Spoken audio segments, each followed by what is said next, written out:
morning. I just want to let everybody know that today we're going to be talking about the Second and Third Amendment to the Constitution, Bill of Rights. And if you see here, the Second Amendment is that a well-regulated militia being necessary to the security of a free state, the right of the people to keep and bear arms shall not be infringed. Right to bear arms. Amendment 3. No soldier shall in times of peace be quartered in any house without the consent of the owner, nor in time of war, but in a manner to be prescribed by law. We're going to talk about the Third Amendment first. Housing of soldiers in your homes.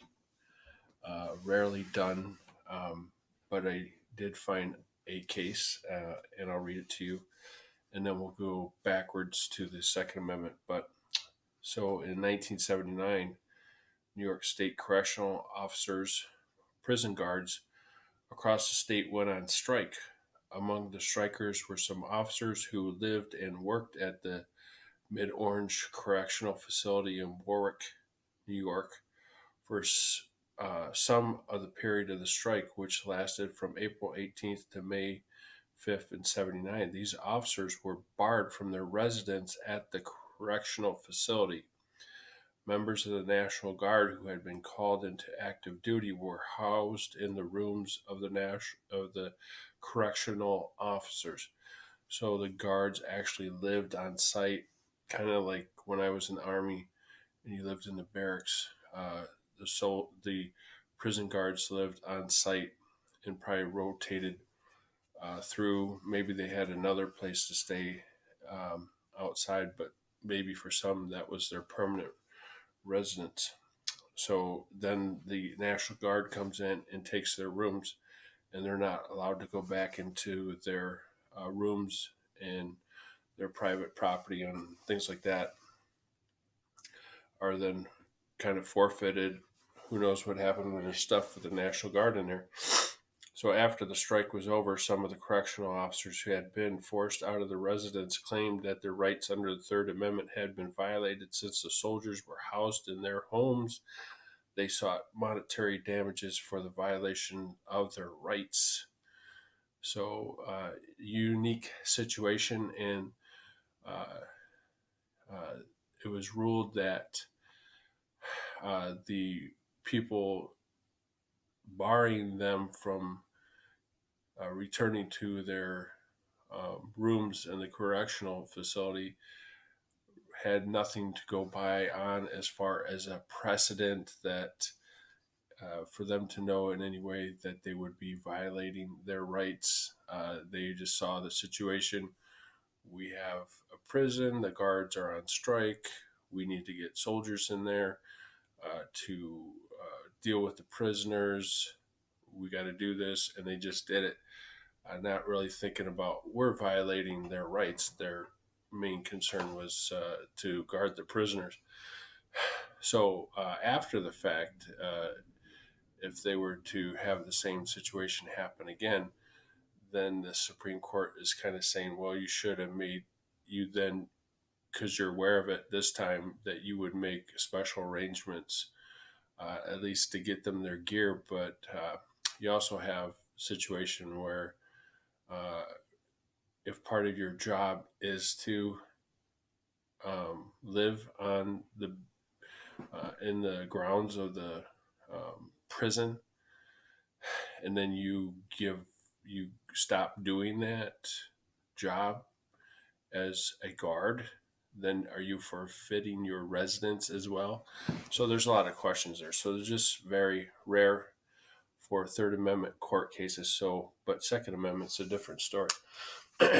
So the Second Amendment, the right to bear arms, is that the founding fathers feared the creation of a standing army in peacetime. They felt that keeping an army in peacetime would be harmful to American citizens because it could be used to support a tyrannical government. For this reason, they favored a militia, and this would be like Thomas Jefferson. um, as an anti-federalist. Um,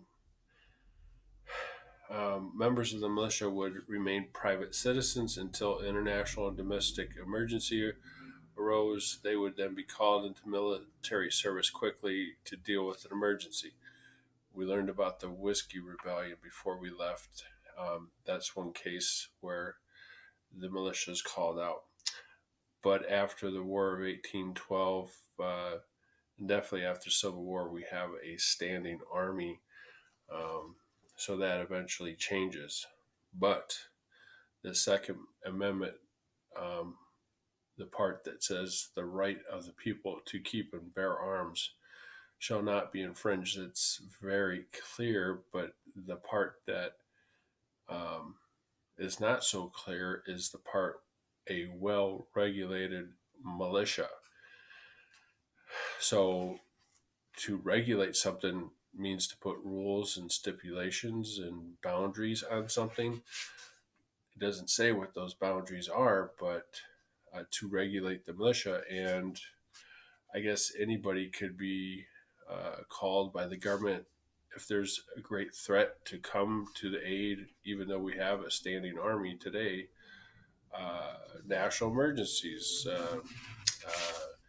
national disasters. They could call the people to come to protect the property or whatever. So, one of the cases was a precedent before was Presser versus Illinois.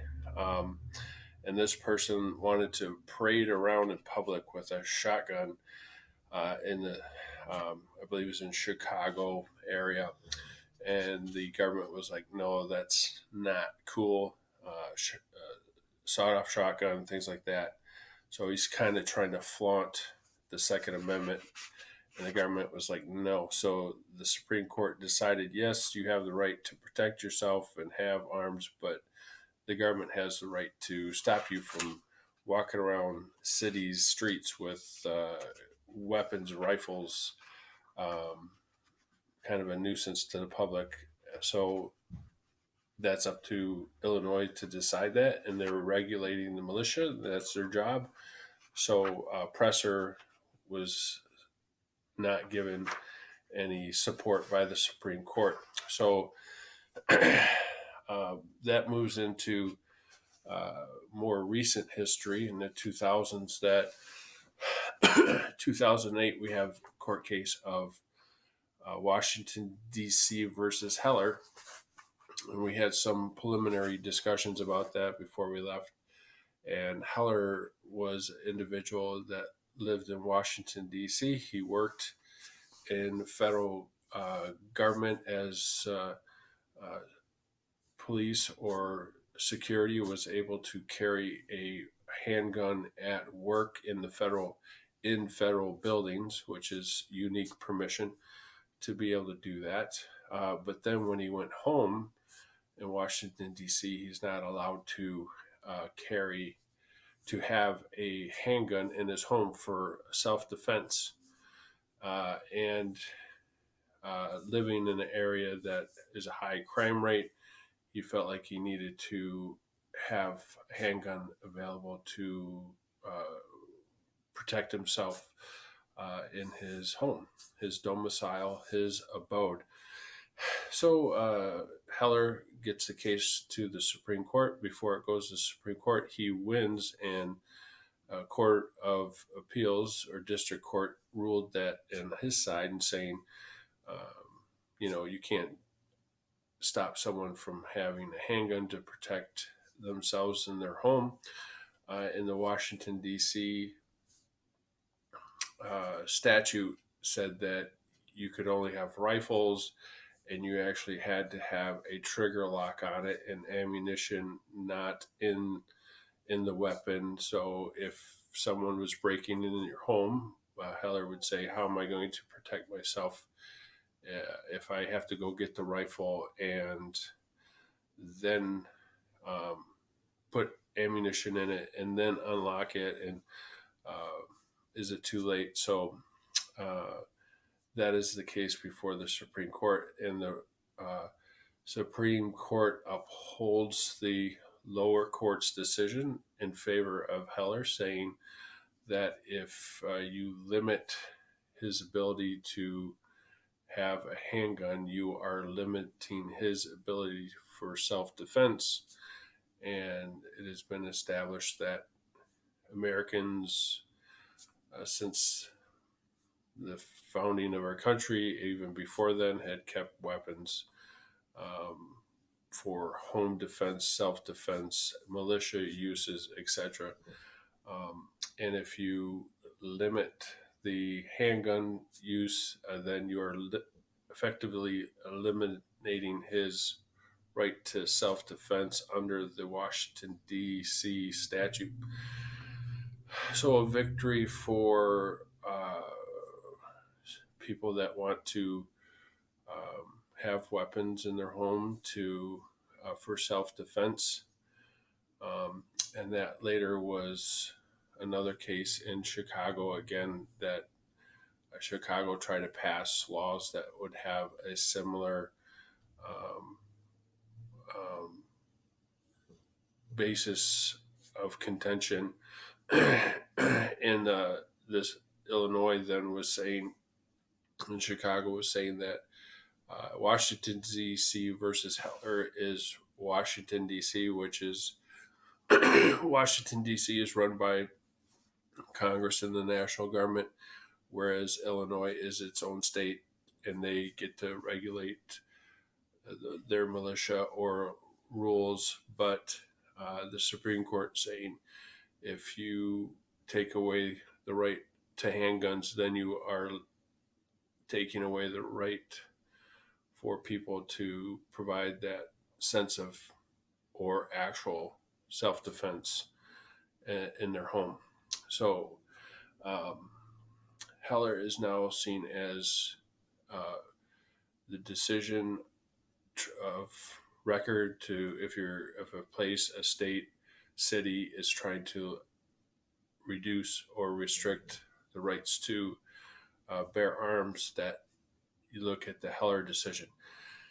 Now, in that decision, they also are stating that it doesn't mean you can have sawed-off shotguns like in the earlier case of Illinois versus Presser. Can't have machine guns and shotguns and walk around the streets. That is not allowable. But today in each state, they have different rules. And I see on television there will be a protest, and there'll be people walking around with things that look like machine guns, M16, AR-15s to me.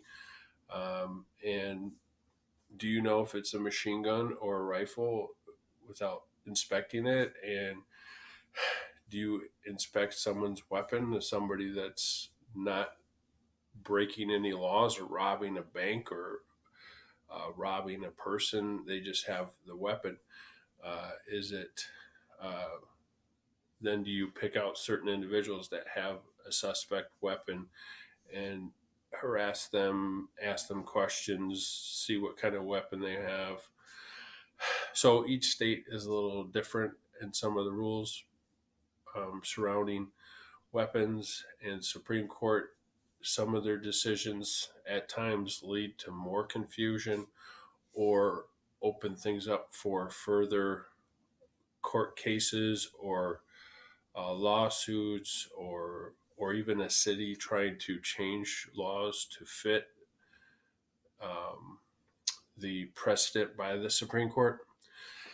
So I will send you a link to this in Google Classroom with this video and a list of the court cases to look at for the um, Bill of Rights. And when we talk again on Thursday, we'll be looking at the Fourth Amendment search and seizure, dealing with kids in school and how that pertains to you. So that's what we'll be talking about, the Fourth Amendment and possibly the Fifth Amendment, but definitely Fourth Amendment next time on Thursday. So I'll send you the links. You can listen to the oral arguments on the Supreme Court.